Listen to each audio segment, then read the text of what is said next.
What if you could like reverse aging just by like changing your mindset? Hmm. Sounds kind of far-fetched, right? It does, but that's actually what we're diving into today. Oh, wow. The work of Dr. Ellen Langer. A Harvard psychologist. Yeah, she's really like revolutionizing how we think about mindfulness. And it's not just like, meditation or those relaxation techniques. Right, exactly. Yeah. This goes so much deeper. Yeah. Like she's exploring how mindfulness can impact our physical health, Our relationship. even like how we experience the world. Yeah, it all starts with this idea of the mind-body connection. Okay, I've got to be honest. Whenever I hear mind-body connection, it makes me kind of nervous. Yeah, I get that. It can sound a little woo-woo. A little bit. But Dr. Langer's approach is totally grounded in science. So how does she define that connection then? So she sees the mind and body as like a single system Okay. where our thoughts and beliefs are constantly influencing our physical experiences. So it's not just like our minds controlling our bodies. It's more like a back and forth. Exactly. Our bodies are sending signals to our minds all the time, and then our minds are constantly like interpreting and reacting to those signals. Okay, I'm starting to see how this could be relevant to mindfulness. Yeah. But can you give me like a concrete example of this mind-body connection in action? Sure.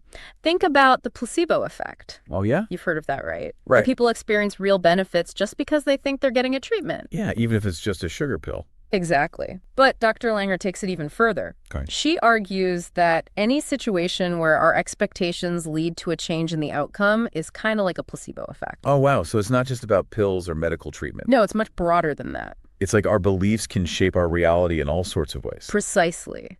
And she has some amazing research to back this up. Like that famous study with the older men. The counterclockwise study. Yes. Tell me about that one.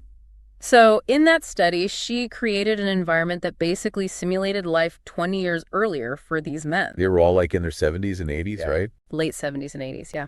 Wow, so they were surrounded by things that reminded them of when they were younger. Exactly. They were encouraged to talk about their past like it was the present. They did activities from their younger years. They were really immersed in that time period. And what happened? Did they just like feel younger, or were there actual measurable changes?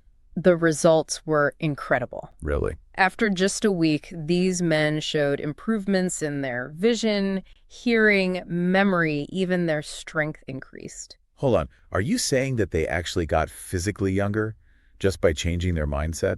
Well, it's not quite that simple. Okay. But the study does show that our beliefs about aging can have a big impact on both our mental and physical well-being. This is pretty mind-blowing. Yeah. So if we believe we're getting older and start acting accordingly, our bodies might actually follow suit. It's a possibility. But aren't we like hardwired to want certainty and control? Like it's just human nature to want to know what's coming next. Totally. We crave that predictability. It makes us feel safe. So how does that fit in with Dr. Langer's work on mindfulness? That's the interesting part. Okay. She suggests that this clinging to control can actually become a trap. A trap, how so? When we're so focused on controlling everything, we actually limit our options. Yeah. And we might even set ourselves up for more stress and disappointment. Yeah, so you're saying that by trying to control everything, we could actually be making ourselves less happy. That's what the research seems to suggest. But how do we break free from that need for control? Like it feels so ingrained in us. That's where mindfulness comes in. Okay. Dr. Langer's work encourages us to embrace uncertainty, Okay. to see it not as something to fear, but as an opportunity for growth and new possibilities. That sounds amazing in theory, but how do we actually do that? So Dr. Langer offers several practical techniques that we can incorporate into our daily lives. Okay, I'm all ears. What's the first step? So last time we were talking about how like trying to control everything can actually backfire. Right. It can create more stress and limit our options. Yeah, and we were just about to get into some of Dr. Langer's practical techniques for actually cultivating mindfulness. Yeah. I'm really curious to hear like how we can actually apply this stuff. So the first one is noticing new things. Okay, that sounds simple enough. It is, but it's about like challenging your assumptions about things you see all the time. Right. Instead of just tuning things out, you start to notice new details Okay. in your surroundings and the people you interact with, Oh, interesting. even in your own thoughts and feelings. So like if I walk by the same tree every day, I might actually stop and like look at the texture of the bark Exactly. or like how the leaves are changing color. Yeah, by consciously paying attention, you break free from that routine thinking. And you start to see the world with fresh eyes. I like that. It's a good reminder to like slow down and appreciate the little things. Exactly. Yeah. And it helps you to be more present. Okay, what's the next technique? Next is attention to variability. Ooh, okay, tell me more about that one. This one's all about recognizing that our experiences are constantly changing. Okay. So instead of assuming that your thoughts or your feelings or your physical sensations are going to stay the same, Right. you pay attention to how they change throughout the day. So like noticing how my energy levels go up and down, Exactly. or like how my mood shifts. Yeah, in different situations. Right. By tuning into those changes, you develop a greater self-awareness, Okay. and you start to see that you might have more control over your internal state than you thought. Yeah, that makes sense. If you're not even aware of how you're feeling, it's hard to change anything. Exactly. You become the observer of your own experience. This is making me think about how often I just react to things without really thinking about them. We all do it. But mindfulness helps us to create a space between that stimulus and our response. Oh, that's interesting. It gives us more choice Okay. in how we react to the world. So it's not about like suppressing our emotions. It's about being more aware of them so we can make a conscious decision about how to respond. And that brings us to the next technique, reframing negative thoughts. Ooh, yeah.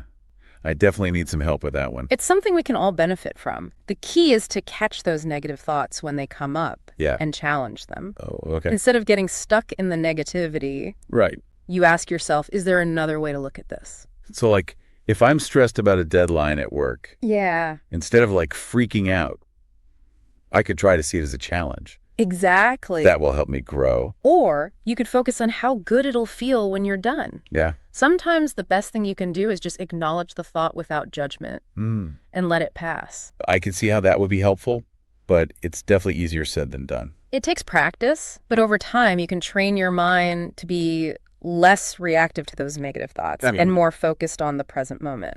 Okay, these are all great techniques, and I like how they're also practical. But what about when we're interacting with other people? Oh, yeah. How does mindfulness apply to our relationships? That's a great question. Dr. Langer talks about how important it is to understand other people's perspectives.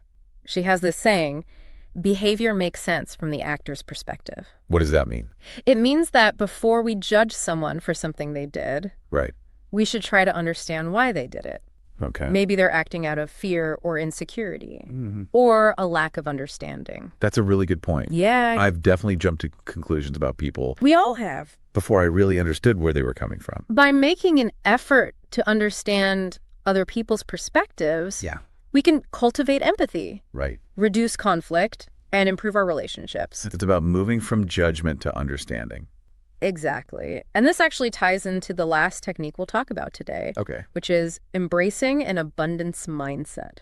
Okay, tell me more about this abundance mindset. So it's about challenging that scarcity mentality Okay. that tells us there's not enough to go around. Oh, I definitely struggle with that one. It's a common fear. Yeah, like I always worry about missing out or not having enough. An abundance mindset helps us focus on the possibilities instead, Okay. to recognize that everyone has unique talents and contributions to make. So instead of competing with each other, we can see each other as collaborators. Precisely. And when we shift our perspective like that, it can reduce anxiety, foster generosity, and open us up to new opportunities. I love that. It feels like Dr. Langer's approach to mindfulness is about so much more than just personal well-being. Absolutely. It's like a guide to creating a better world. Yeah. And that's what we'll be talking about in the next part of our deep dive. Okay. Dr. Langer's inspiring vision for a mindful utopia. Can't wait. Okay, so we've been like really diving deep into Dr. Langer's work on mindfulness and how it can transform our lives. And like last time you mentioned this idea of a mindful utopia. Yes. Dr. Langer actually imagines a whole society where these mindfulness principles are like built in.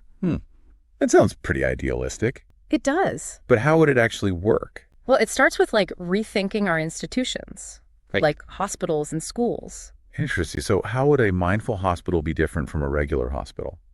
Well, imagine a hospital that prioritizes not just physical healing, but also mental and emotional well-being. So like a more holistic approach to healthcare. Exactly. The environment would be designed to be less stressful and more relaxing. Okay, so I'm picturing like calming colors. Yeah. Natural light. Maybe even like some soothing music. Yeah. And beyond the physical space, it's about empowering patients to take a more active role in their healing. So it's not just the doctors telling them what to do, it's more like a collaboration. Precisely. And healthcare professionals would also be supported in maintaining their own well-being so they don't get burnt out. Right, because it's hard to care for others when you're feeling stressed and overwhelmed yourself. Exactly. And Dr. Langer's vision also extends to education. She talks about creating these mindful schools. Interesting. That nurture curiosity and creativity and a love of learning. So like moving away from just memorizing facts and taking tests. Exactly. Mindful schools would celebrate each student's unique strengths and encourage them to explore their own interests. It sounds like a school where kids would actually be excited to go. Imagine classrooms where questions are more important than right answers, where mistakes are seen as opportunities to learn, and where kids feel safe to just be themselves. Wow, that's a really powerful vision. It makes you wonder how different the world would be if we'd all been raised in that kind of environment. It really does. And this mindful approach isn't just limited to hospitals and schools either. Oh, okay. It can apply to any part of life. Okay. Our workplaces, our relationships. So it's really about changing the way we interact with the world and with each other. Exactly.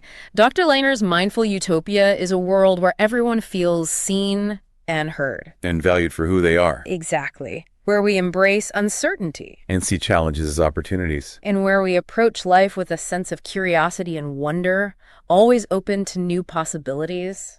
This has been such an amazing conversation. Yeah. I feel like I'm seeing the world in a whole new way.